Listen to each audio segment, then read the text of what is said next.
दोस्तों, सबसे पहले चैनल को सब्सक्राइब कीजिए और घंटी का निशान को भी क्लिक कर लें।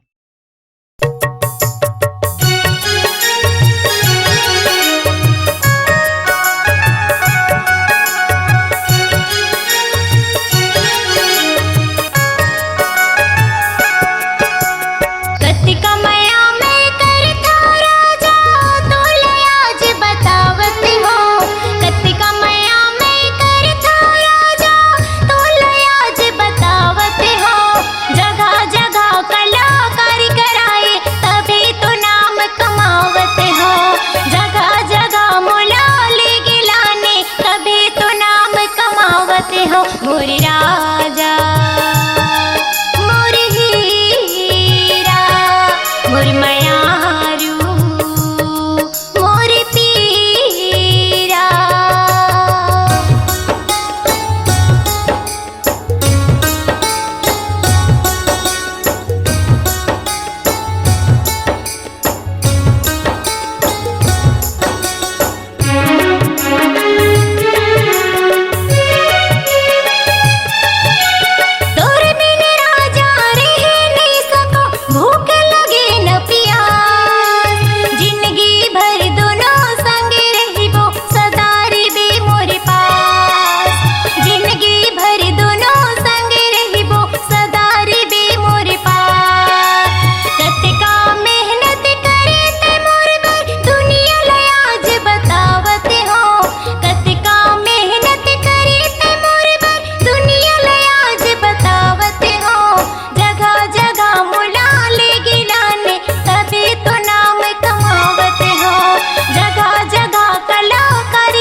मोर राजा मोर हीरा मोर मयारू मोर पीरा।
मोर राजा मोर हीरा मोर मयारू मोर पीरा।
मोर राजा मोर हीरा मोर मयारू मोर पीरा।